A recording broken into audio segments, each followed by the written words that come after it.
Hi, everybody. Welcome to A Case of the Jills. So today I have another very special guest with us today. He is a pediatrician. He's been in practice for 17 years. DM, you are old. I'm old. He's old. By the way, I should preface this by telling everybody, this is my brother, Dr. Thomas Puleo. And yes, so he's a pediatrician and has been for 17 years. He is also very well versed and works a lot with patients who have ADHD. He is going to explain all of this to us. Aside from this, worth noting is that he was diagnosed himself with ADHD at the ripe old age of 39. So he is going to talk to us more about this. He's going to talk to us about what this means for our population. I asked him here because I have become very fascinated with the link between ADHD and people in our population who may veer toward excessive exercise, leading to things like overtraining syndrome and or hypothalamic amenorrhea. So, hey, Tommy. Hi, Poo-Poo Jelly. See, we already went there. There we go. I had to. I'm sorry. So I have to tell you, I have only come recently to the party of understanding or trying to understand ADHD. And I 100% will admit to you that I didn't, and I still don't, but I really didn't understand much about it until ridiculously recently. Yeah. So I'm assuming that a lot of the people watching this video are also going to be a little bit confused. There's a lot of like myths, kind of like stuff we need to debunk, definitions to be had. And so I was wondering if you can start us off by telling us what is ADHD. First of all, what is it called? By the way, why does that name suck? And then what actually is it? What is it? So let's talk about what sucks first about the name. When dealing with kids, you have to be careful about saying that anything's a deficit or anything's a problem, because they are very, very well aware that there's a difference, that there's a problem, and that there's something that's making them struggle in some way. And I say in some way because I feel like that's another thing that I think we're all we all need to talk about, because the ways in which people struggle from attention deficit are so different, and it makes recognizing it even more difficult. You're lacking a couple of neurochemicals. We all have heard of dopamine. We all have heard of norepinephrine.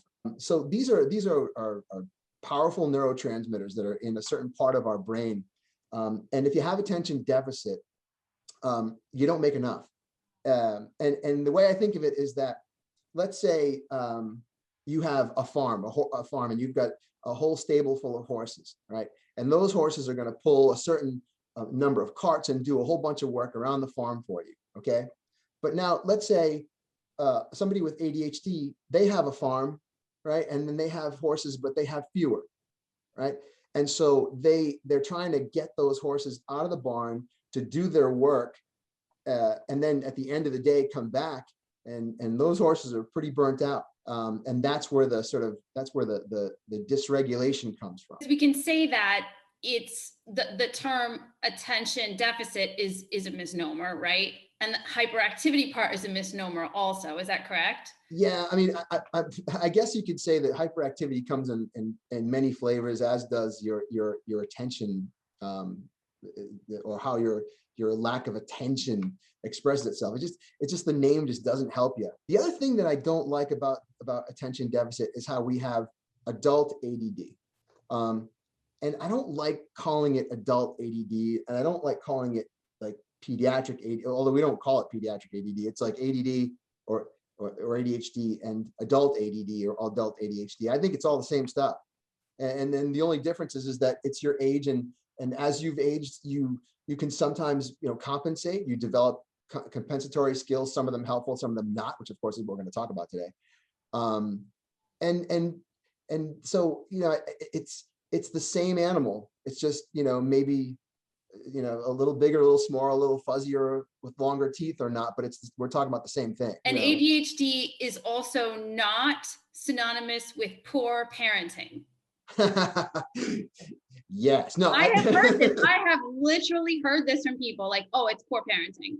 So okay, if we're gonna let's touch upon that for a second. That bad parenting could create this sort of psychosocial, psychological trauma that manifests in symptoms of hyperactivity, poor focus, and impulsivity, well, okay, but it's not the cause. And actually, in my opinion, I think that there are certain things that set us up for it.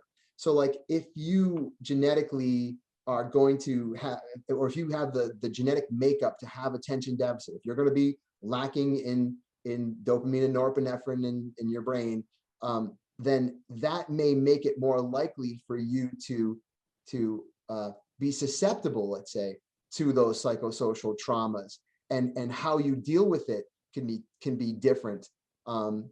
So I think it's a question of the chicken or the egg, really. Is it the psychosocial trauma that causes attention deficit, or at least symptoms of attention deficit, or is it the fact that you have attention deficit that sets you up to handle psychological trauma differently? So that's important. So two things that you said there.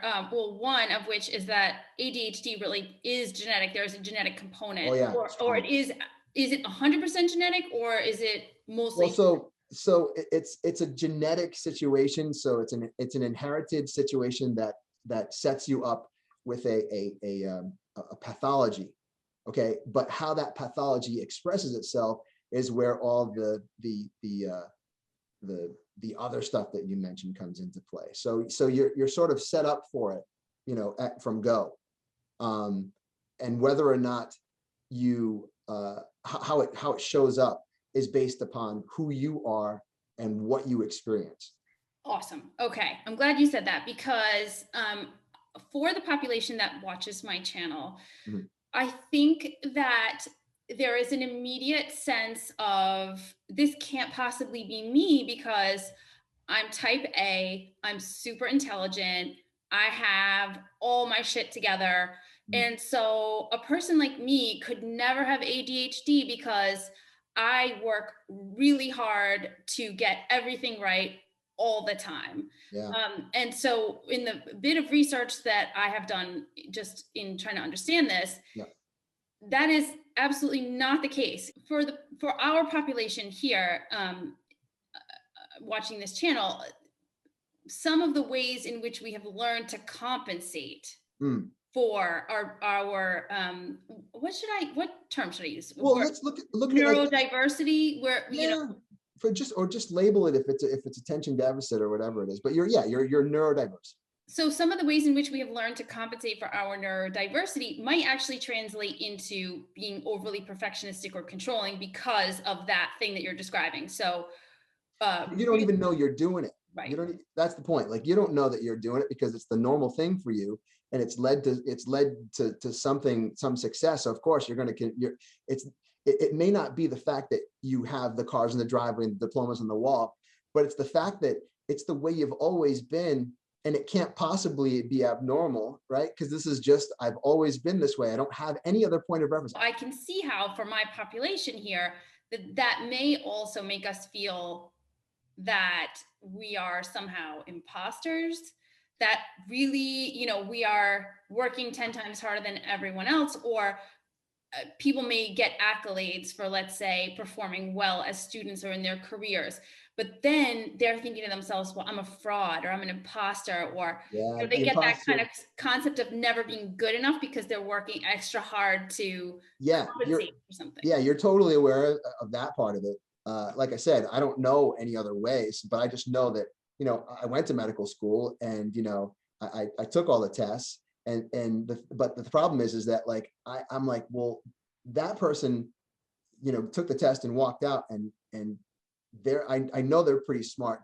And for some reason, I look at the intense work that I did to do that to complete that task, that test, and compare it and say, oh no, they're way smarter than me. They're way smarter. I must be like, I think I'm gonna burn myself out. I know, because there's no way I'm gonna get through this. I mean, if this is how I feel after every single one of my tests, how am I gonna do this? It makes me think that it sets up perfectly for someone to use, let's say, other behaviors to kind of manage themselves or to compensate for some of these feelings of inadequacy, feelings of not being able to focus or feeling like it's not fair. I have to do 10 times the work as other people. So I know that it would be obvious for us to talk about all the ways in which adults in particular use different behaviors to compensate. But obviously, since in my world over here, we're talking about using maybe exercise inappropriately to compensate for some of these things. So yeah. how do you think, how would you see, and we're going to talk about a study in a minute that kind of underscores this, but how would you potentially see someone using exercise, or rather abusing exercise, if they had gone without diagnosis, let's say without therapy, without medication as an adult? How might you see someone using or abusing exercise to manage some of this stuff that you're describing? Imagine, you're on the 50-yard line, like during the Super Bowl, okay? And it's third down, and this is the big one. You got to get the first down or whatever, fourth down, let's say. And the whole crowd's just like, and you're in the middle of the field, okay? And that's with, so for people with really difficult attention deficit, that's what the world can feel like, is that it's so much, and you just want to shield yourself. So when you don't have control over your life, when life is shouting at you like that, and you just don't have focus, and you just can't get control of something, you want to put your focus on something because it makes you feel as though that you're in control. And so, and so what you choose to focus on is the fun part, because it depends on, so it can allow you to focus on something which makes you feel like you're a little more in control and grounded, and you're not on the 50-yard line with the whole crowd shouting at you. So in this case, somebody might be more apt to lose themselves in another immersive experience, which could be exercise training. Totally. Because it is very much requires physical and mental attention. Yes. And at the same time allows you to kind of like numb out. And some of that is chemical, right?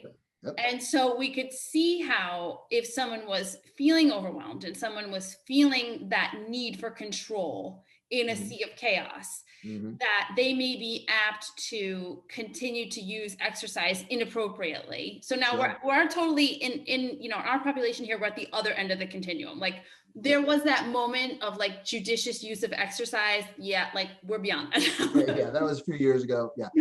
So look at it like this. Like if you, let's say that you have a young lady or a young person. You've got a high achieving type A person who, let's say that the moment that this kid got a ball in their hand, they threw it into the wastebasket, and it went whew.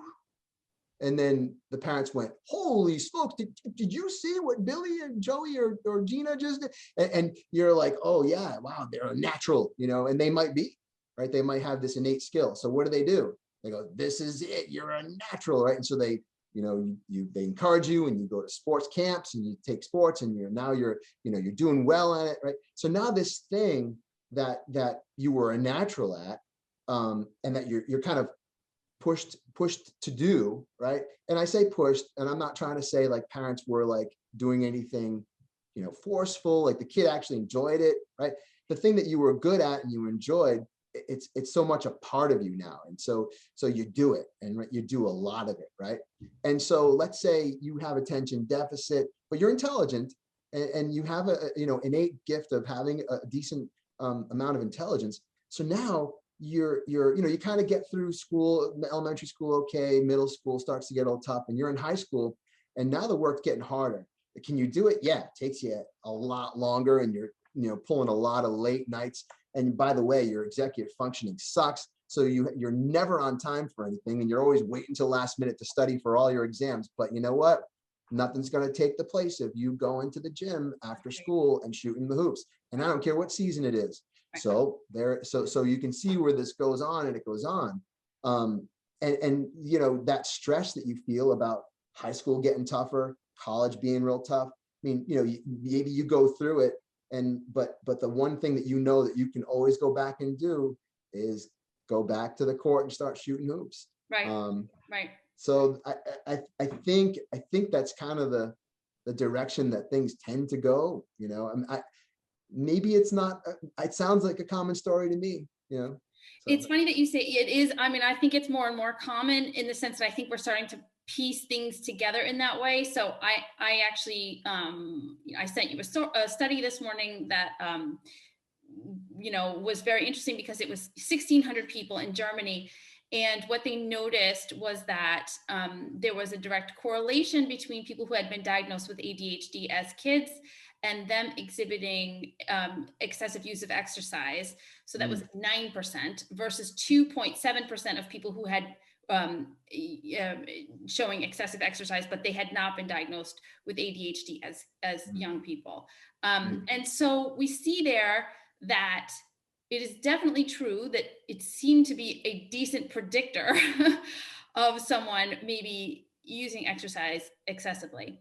Let's see, found an exploratory study that frequent aerobic activity reduced intrusive thoughts. Right. But then this is the part. According to anecdotal reports of patients with adult ADHD, physical activity can be a strategy to cope with ADHD symptoms. In some cases, however, frequency and intensity of the PA may reach an unhealthy level and become excessive. Right. So even though that's anecdotal, that's the defining statement of all of this, is that, where does it become unhealthy? And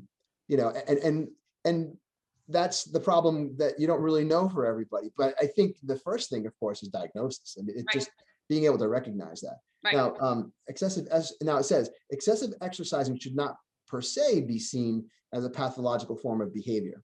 However, if individuals become preoccupied with exercising, and if exercising his intent is intensively time-consuming result of resulting in neglect of work, social life, and health, excessive forms of exercising and ADHD have both been shown to occur more frequently in athletes. Well, derp. I kind of in my mind made a little sort of checklist of ways, and just to share with the community here, that we might see this happen. So for example, we just talked about self-regulation from that sort of chaos concept and feelings of control, kind of drowning that into a sport. We just also talked about something like feeling that you could always do well at your sport. So you're encouraged to do that where you might be lacking in other areas, especially academically. And then we also talked about, or what we should talk about, is the fact that, exercise can provide a numbing effect, and that there's a real neurological component to that. And finally, the interesting thing about the sort of reward-centered piece of this is that when you, and people in our population, our group here, we know what it's like to sign up for a race. And we get that high, we sign up for a race, we focus on that race, we do that race, and then it's like, boom, and then we need another one. So we sign up for another race, and you kind of keep going that way. So we might see it show up in all of these ways. Yeah. If this were a different channel, and this was more of our focus, we would also talk about the fact that there is a very, very strong correlation between eating disorders and ADHD. We're not going to go there. We encourage people who are watching this channel to discuss that with their qualified healthcare practitioners in the area of eating disorders. But make no mistake, there is a very strong correlation there as well. Yeah, we talked earlier about what attention deficit is. We talked about the two neurochemicals, neurotransmitters that we are deficient in. I know that dopamine is so much more than what we originally thought, but I kind of think about dopamine, if you think back about 10, 20 years or whatever, wasn't dopamine always described as the reward hormone, the reward neurotransmitter? So again, I know that it's not, I don't want to say that it's just that, because it's not, but I think in a sense, if there's any truth to that simplistic explanation of what dopamine does for you, is it any wonder why a person who is deficient in these things might have a hard time sort of feeling like they're happy or they deserve that reward, that like, I did it. I know that people will use things like Strava, for example. They will use that as a way for them to set a rather arbitrary goal for themselves behind pace, mileage, and FKT, any of the above, to get that dopamine hit. And in fact, I would argue that half the reason why some of those apps are as popular as they are, I mean, we already know that if we go out for a run, we're going to be inducing some happy hormones and neurotransmitters and chemicals in our brains that are going to give us a high, even if it's temporary.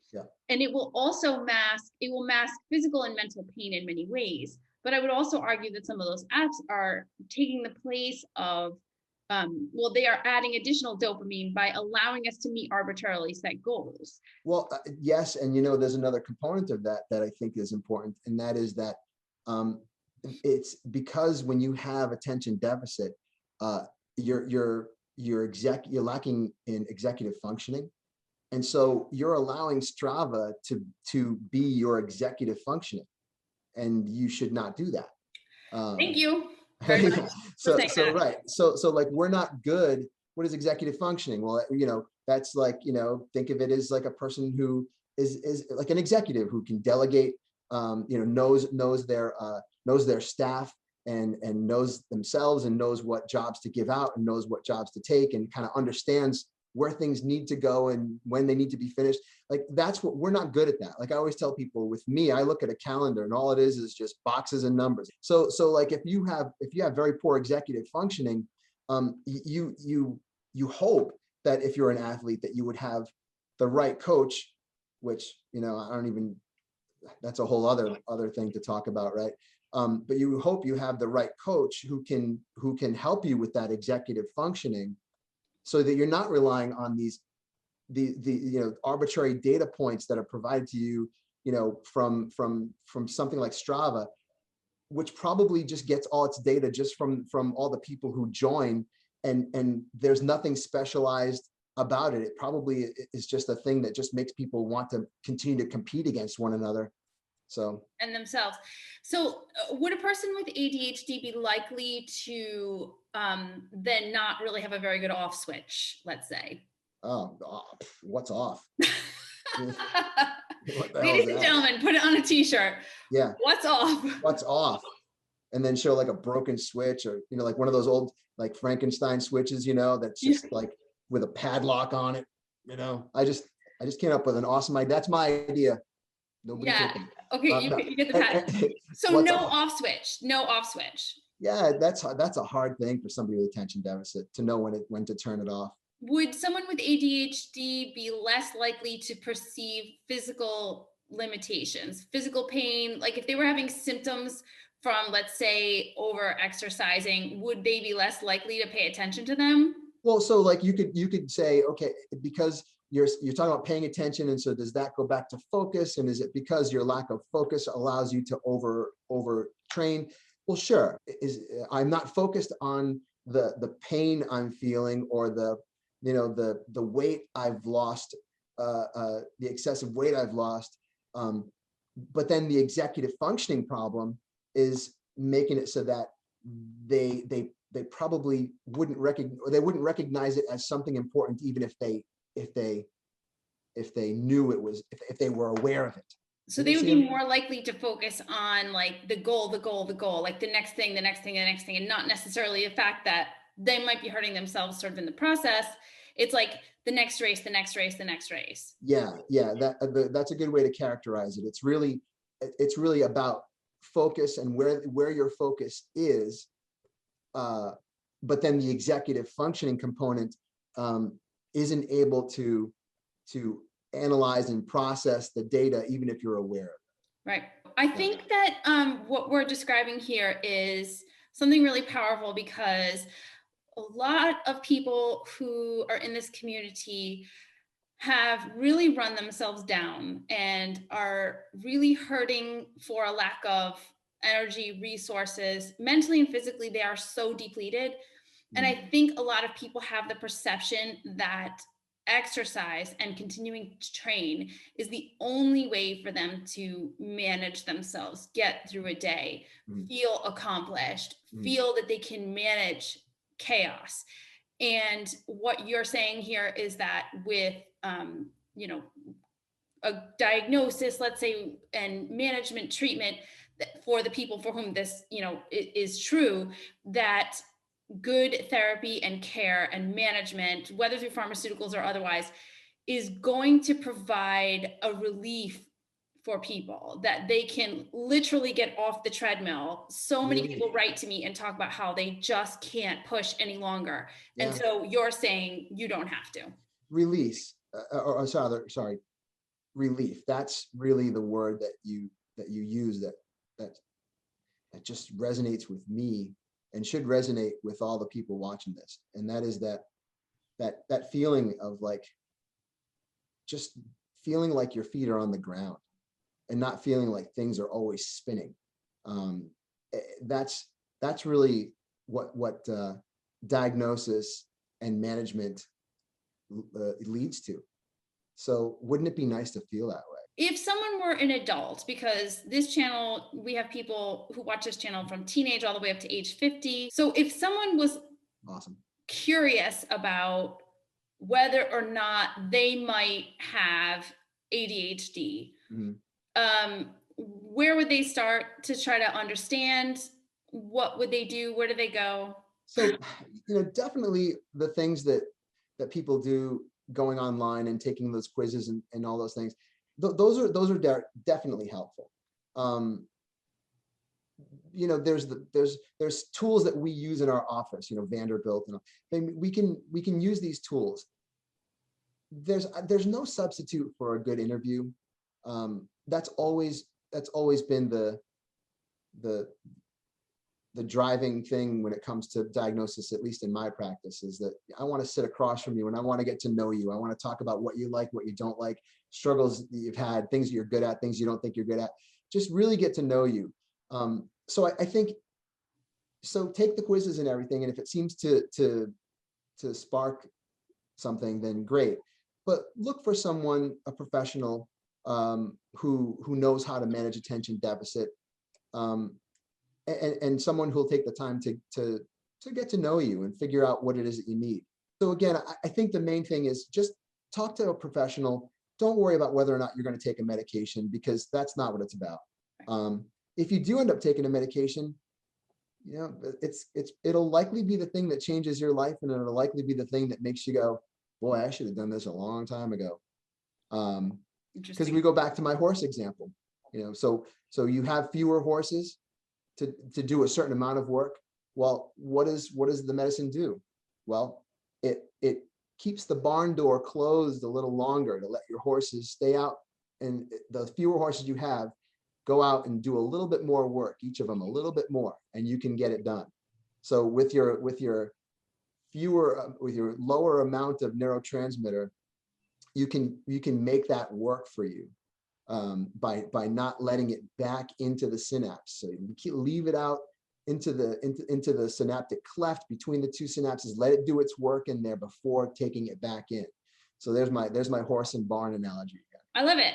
I do. I can't thank you enough for doing this today and talking to all of my peeps here. You should maybe, like, I don't know, think about becoming a doctor or something like that. No, I mean, I think it's important though to just recognize that, yes, you got diagnosed when you were in your late 30s, but you made it through high school, college, medical school, residency, internship, all this stuff. And you made it through.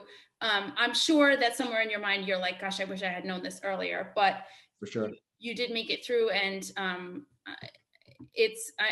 know it's a challenge, but I'm just really in awe of what you've been able to accomplish. And I think it's really great that your patients have come to know you as an advocate for them in this very, very misunderstood area. So yeah, that's what, and thank you for that compliment. I appreciate it. I'm going to say thank you everybody for watching today. I hope this was helpful for you. If you have questions, by the way, where can we find you if we want to find you?